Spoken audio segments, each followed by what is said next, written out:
Essa aprendizagem das funções sociais da língua escrita é o que se chama letramento. Você sabe o que é letramento? Letramento. Se você quer se informar e instruir para assumir essa tarefa e ajudar a livrar seu filho do analfabetismo funcional, conte comigo. Você sabe por que muitas crianças brasileiras não aprendem a ler e escrever? O problema é bastante complexo e envolve questões de várias naturezas, como a falta de recursos econômicos, a má administração de escolas e de secretarias de educação e políticas públicas ineficazes na área da educação. Essas são coisas de que você já está cansado de saber, mas os problemas não param por aí. E hoje eu gostaria de falar sobre um problema muito grave que, no entanto, não é tão conhecido pelas pessoas em geral. Inclusive, esse problema já foi diagnosticado por grandes acadêmicos, dentre os quais se encontram o professor Fernando Capovilla. Bem-vindo ao blog Como Educar Seus Filhos. Muito bem, vocês à USP, muito bem-vindos. Que já concedeu uma entrevista ao blog Como Educar Seus Filhos. O português José Moraes, que também concedeu uma entrevista ao blog. Professor José Moraes, seja muito bem-vindo ao site Como Educar Seus Filhos. É um prazer estar aqui. E outros pesquisadores que participaram da redação de um relatório em 2007 para a Câmara dos Deputados sobre alfabetização infantil no Brasil. E esse relatório também contou com a revisão editorial do professor Luiz Carlos Faria da Silva. E eu considero tão importante esse relatório que no ano passado eu o entreguei ao deputado federal Diego Garcia, que é um dos membros da Comissão de Educação da Câmara dos Deputados. O professor me presenteou com esse estudo, que inclusive é um estudo da Câmara dos Deputados, que agora é minha missão levar isso ao conhecimento do nosso ministro da Educação, levar isso para dentro da Comissão de Educação e, quem sabe, ver esse trabalho se replicando em todo o território nacional. Para quem não sabe, o deputado Diego Garcia veio a Londrina entregar este diploma de mérito ao professor Carlos Nadalim por ter sido indicado à Comissão de Educação para concorrer ao Prêmio Darcy Ribeiro de Educação 2016. Muitas crianças brasileiras também não estão aprendendo a ler e a escrever porque os procedimentos de alfabetização são ineficazes. E isso é apresentado no relatório que eu acabei de mencionar. A formação dos professores é extremamente deficiente no Brasil e mesmo diante dos péssimos resultados em testes internacionais como o PISA, os educadores do país insistem em trilhar o mesmíssimo caminho desde os anos 80, recomendando os mesmos teóricos e as mesmas práticas ineficazes que têm garantido o nosso fracasso. E você quer uma prova disso? A novíssima Base Nacional Comum Curricular continua propondo uma alfabetização de base construtivista. Ela fez, sim, de forma muito confusa, algumas concessões à abordagem fônica, mas confunde a alfabetização com compreensão e produção de textos e ainda propõe como solução para todos os males o velho binômio alfabetização e letramento. Essa aprendizagem das funções sociais da língua escrita é o que se chama letramento. Letramento. Os documentos do MEC afirmam que a alfabetização só existe no contexto do letramento. Letramento. Mas você sabe o que é letramento? Eis o que diz uma das mães do letramento no Brasil, a doutora Magda Soares. Porque a língua escrita serve para alguma coisa. A língua escrita existe na humanidade para quê? Para as pessoas interagirem, para registro da memória, enfim, para funções sociais. Funções sociais. Essas funções sociais, essa aprendizagem das funções sociais da língua escrita é o que se chama letramento. Funções sociais. Ah, tô entendendo o que a senhora quis dizer com tudo isso aí. Ok, Magda Soares, é isso mesmo, a língua serve para alguma coisa, não basta saber apenas as relações entre grafemas e fonemas, fonemas e grafemas, não basta ler somente, é preciso entender o que se lê e saber para que serve a leitura e a escrita.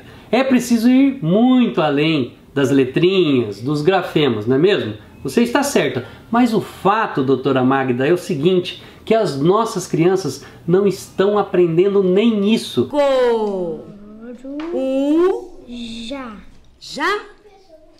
Elas não conseguem fazer o básico. E se as crianças não conseguem ler, se tropeçam num encontro consonantal, por exemplo, se não têm um vocabulário razoável, se não conseguem fundir fonemas para compor sílabas, palavras, etc., como é que elas vão compreender e ainda interpretar textos? Como é, por exemplo, que uma criança vai ter uma visão crítica sobre um artigo de opinião da Folha, ou compreender a função social de uma placa de trânsito, de uma embalagem do Danoninho, ou ainda da linguagem empregada pelo Felipe Neto no último vídeo dele no YouTube? Como é que uma criança vai se sentir acolhida, incluída, empoderada se mal conseguiu ser alfabetizada? Se não conquistou o mínimo, que é aprender a ler e a escrever? Mas, segundo Magda Soares, seria preciso alfabetizar e letrar ao mesmo tempo. Mas, ao mesmo tempo, na aprendizagem inicial da língua escrita, eles devem ser contemporâneos, né? Eles devem atuar ao mesmo tempo. A criança se alfabetiza num contexto de letramento e a criança se letra ao mesmo tempo se alfabetizando. Gente, no fundo, o letramento nada mais é do que uma reinvenção construtivista da alfabetização. Agora eu vou ler para você um trecho de um documento encontrado no portal do MEC chamado Escola Ativa, Alfabetização e Letramento, volume 1. Preste bem atenção. Letramento é a utilização desta tecnologia, a alfabetização, em práticas sociais de leitura e de escrita. Como diz Magda Soares, não adianta aprender uma técnica e não saber usá-la. Diante dessas afirmativas, não podemos perder o foco e desconsiderar a especificidade da aquisição do sistema de escrita, ensinar a técnica, sem perder de vista as práticas sociais de leitura e escrita. Muito bem, como você notou, há uma insistência nessas práticas sociais.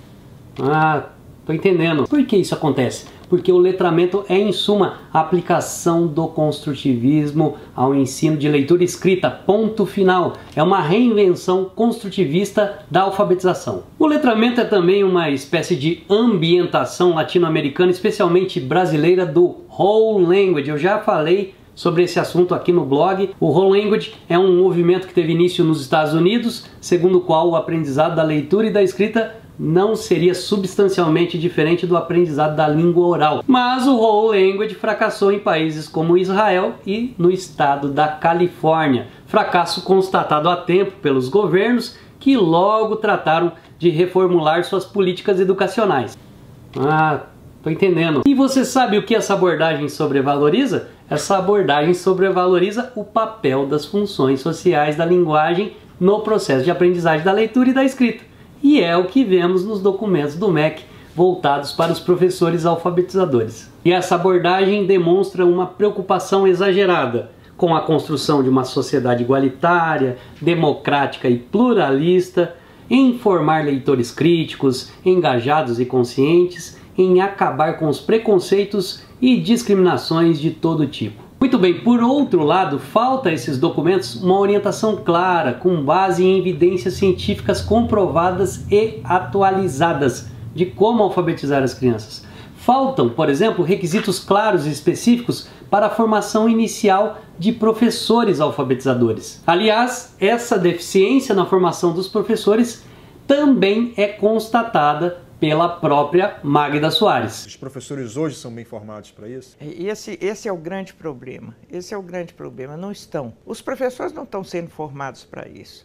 Há várias pesquisas mostrando que não estão. O curso de pedagogia não tem feito isso, essa preparação. Agora veja você qual é uma das preocupações de Emília Ferreiro, uma das autoras mais citadas nos documentos do MEC sobre alfabetização e letramento. Quando se quer enseñar a escritura como código, necesariamente se recurre a dialecto de prestigio, chamado dialecto padrão, con los consiguientes problemas de desprecio o menosprecio de las variantes de habla de los alumnos que pertenecen a grupos alejados del poder cultural y económico. Porque los dialectos de prestigio, no es raro que así sea, llamados dialecto patrón, corresponden a los modos de habla de los grupos que tienen prestigio social y poder económico. Você notou que essa é uma preocupação ideológica, não é mesmo? Ah, tô entendendo. Um olhar fundamentado em conhecimentos que ela tem do processo psíquico, psicogenético. Para resolver então essas situações de desigualdade, a solução seria ensinar a ler e a escrever, o que já não é uma tarefa fácil. Já. E ao mesmo tempo ensinar a fazê-lo considerando as inúmeras variações dialetais e o maior número possível de contextos de uso da língua, para que nenhuma criança se sinta excluída. Agora eu vou lançar um desafio a você. Experimente fazer isso com uma criança de 6, 7, 8 anos que mal consegue ler e compreender uma frase completa. Você vai ver no que vai dar. Todas as atividades partindo sempre do texto. O texto de vários gêneros, de várias dimensões, né? O texto informativo, o texto narrativo, o poema, o texto mais curto, o texto mais longo, né? O texto da publicidade, enfim, os vários gêneros de texto trabalhados com a criança. O primeiro momento, naturalmente, é a leitura do texto, que aí também pode ser uma leitura oral, uma leitura silenciosa, leitura pelas crianças, leitura pela professora. Com base nisso, os professores começam a encher as crianças de textos que se aproximam de sua realidade, abarrotados de gírias, com uma linguagem predominantemente coloquial e muitas vezes meramente informativos. Na verdade, esses textos não são nada atraentes para as crianças, que costumam achar tudo isso uma bela uma chatice. Ver um professor tentar aproximar-se da realidade das crianças, repetindo aquela linguagem, é forçar o entrosamento. É algo muitas vezes ridículo. Mas agora, com a novíssima Base Nacional Comum Curricular, a proposta é intensificar o contato dos alunos com uma linguagem mais coloquial e explorar as linguagens como aparecem nas redes sociais, o tipo de comunicação oral empregado por youtubers, na redação de mensagens de texto, em memes, em podcasts, em e-mails e assim por diante. E qual será então o resultado dessas novas propostas? Mais analfabetos e mais analfabetos funcionais. E um dos grandes erros dessa abordagem é acreditar que as crianças podem aprender a ler e escrever por meio de um jogo psicolinguístico de adivinhações. Eu já toquei nesse assunto também aqui no blog, mas vale a pena retomá-lo. Como é que funciona mais ou menos esse jogo? De maneira lúdica, o alfabetizador faz perguntas às crianças a fim de que estas levantem hipóteses sobre textos, estabelecendo elas mesmas, tá? De forma autônoma as relações entre grafemas e fonemas, descobrindo o significado das palavras por meio do contexto, etc. Descobriu? Não? Então vamos lá. Já. O C com O. O C com O? Quando eu junto o C com O, que pedaço que forma? Có. Então, se eu colocar o C com O, vai ficar assim, ó. Có. É essa que eu quero? Então, eu preciso do já. G com A. G com A? Você fez o G com A aqui? Quando eu leio G com A, é o pedacinho de quem? Gá. Então, se eu colocar ele aqui, vamos ler, se ele ficar aqui, ó, eu vou colocar ele aqui pra você. Você falou que é o G com A, não é? Então, nós vamos ler ele aqui, ó. Já? Ah, tô entendendo. Fuja dessa ilusão, isso simplesmente não existe. O simples convívio com textos escritos não permite às crianças construir hipóteses. Essa ideia é perigosíssima e já foi amplamente refutada pelas evidências científicas. As crianças, principalmente aquelas de meios mais desfavorecidos, precisam de um ensino explícito da decodificação. E eu vou apresentar agora uma prova do que eu acabei de afirmar. Os trabalhos do psicólogo José Moraes demonstraram que a tomada de consciência dos fonemas não é automática. Ela depende do ensino explícito de um código alfabético. E isso você encontra neste livro aqui. Então, o Brasil é um país infestado pelo letramento desde os anos 80. O ensino de leitura e escrita no Brasil passou a sofrer maior influência dessa abordagem construtivista nos anos 80 e a coisa está bem clara nos parâmetros curriculares nacionais, os PCNs, documentos que pautam os currículos da educação básica em todo o país desde 1997. Essa aprendizagem das funções sociais da língua escrita é o que se chama letramento. Essa abordagem do letramento é ensinada em todos os cursos de pedagogia do país. E se você examinar cada documento de diretrizes curriculares de cada estado e município do país, verá também ali as mesmas ideias. Há um detalhe importante: a maioria das escolas particulares tampouco escapa a essa abordagem, já que os professores que atuam na rede privada também se formaram tendo como base os PCNs, além de terem lido praticamente os mesmos autores. Muito Paulo Freire, Vygotsky, Magda Soares, Emília Ferreiro, dentre outros. E por falar em Paulo Freire, Magda Soares, eu vou ler aqui um trechinho de uma entrevista que foi concedida pela doutora Magda Soares. A senhora foi amiga de Paulo Freire. Como seu trabalho se aproxima do dele? Considero que trabalho com os mesmos pressupostos e os mesmos ideais que ele, com a mesma utopia. Não considero que a principal contribuição de Paulo Freire é um método de alfabetização. O que chamam de método Paulo Freire de alfabetização não existe. A grande contribuição que ele deu foi a visão política da alfabetização e da luta contra o analfabetismo. Quanto à alfabetização, sua contribuição foi que não se deve alfabetizar com Eva viu a uva, mas sim com palavras e textos da realidade da pessoa. O foco de Paulo Freire foi, sobretudo, a alfabetização do adulto. Meu foco é a alfabetização de crianças. Alfabetizando o operário, é fundamental trabalhar com a palavra tijolo, por exemplo. Alfabetizando crianças, trabalho com a palavra boneca ou bola. Tudo isso para a pessoa aprender a língua escrita como instrumento de inserção social e cultural e da luta por seus direitos. A arma social de luta mais poderosa é o domínio da linguagem. Preste atenção! É através dela que as classes dominantes dominam.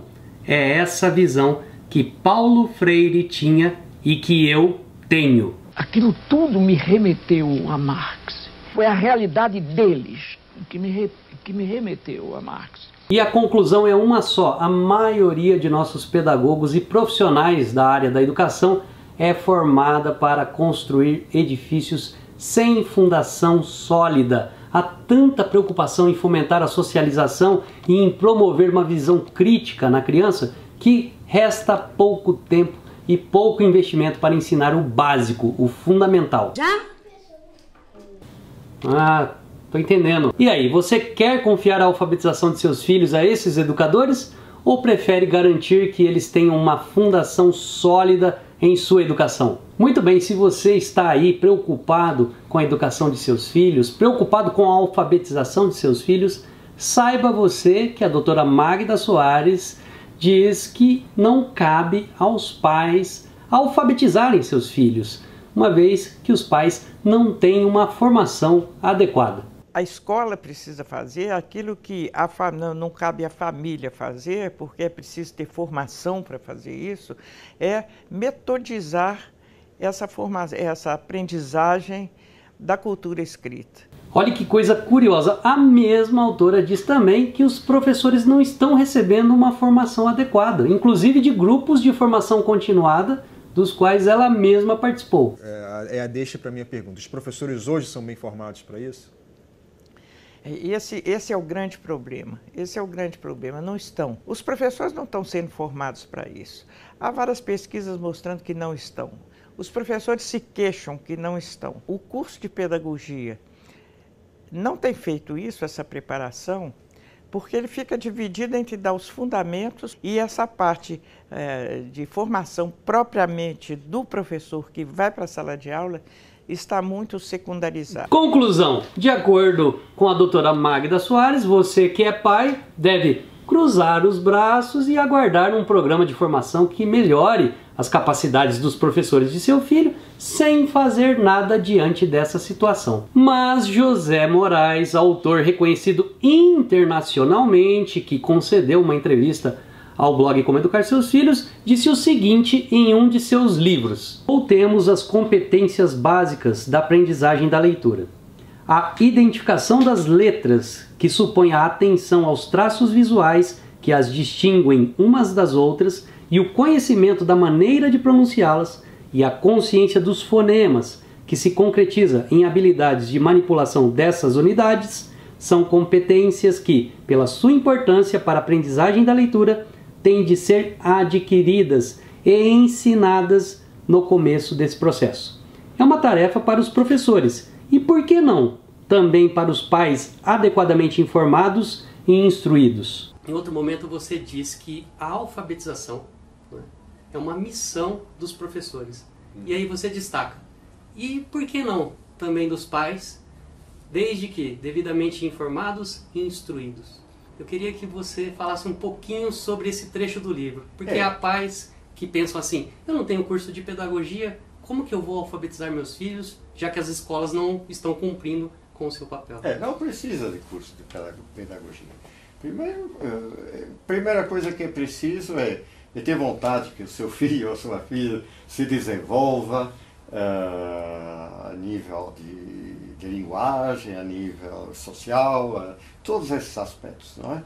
E então a alfabetização é talvez o primeiro grande tipo de aprendizagem. Se você quer se informar e instruir para assumir essa tarefa e ajudar a livrar seu filho do analfabetismo funcional, conte comigo. Eu e toda a equipe do blog Como Educar Seus Filhos estamos trabalhando para que cada dia mais pais se conscientizem e descubram que são capazes de preparar seus filhos para a alfabetização e até mesmo de alfabetizá-los. E eu estendo também esse convite aos professores alfabetizadores que anseiam por melhorar sua formação e oferecer a oportunidade de uma alfabetização eficaz a seus alunos. Veja o que a Josiane disse.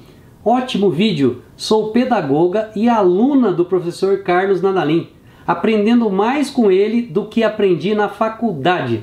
E vejo mais resultado no método dele do que em todos os outros que estudei. E para encerrar, eu quero fazer um convite muito especial a todos que acompanharam atentamente este vídeo. A jornada da alfabetização em casa já está no ar, ela irá até o próximo domingo. Se você quer acompanhar os vídeos, os conteúdos da jornada, basta cadastrar seu e-mail no link que está aqui em cima ou aqui embaixo. Faça isso agora mesmo para que você receba todos os conteúdos da jornada da alfabetização em casa. Ao longo da jornada eu apresento dicas práticas, simples e divertidas para que você introduza de maneira segura seus filhos no universo da alfabetização, e você pode sim fazer isso em casa. Faça a sua inscrição e participe da jornada da alfabetização em casa. Trata-se de um evento online e totalmente gratuito. Então é isso. Fique com Deus e até a próxima!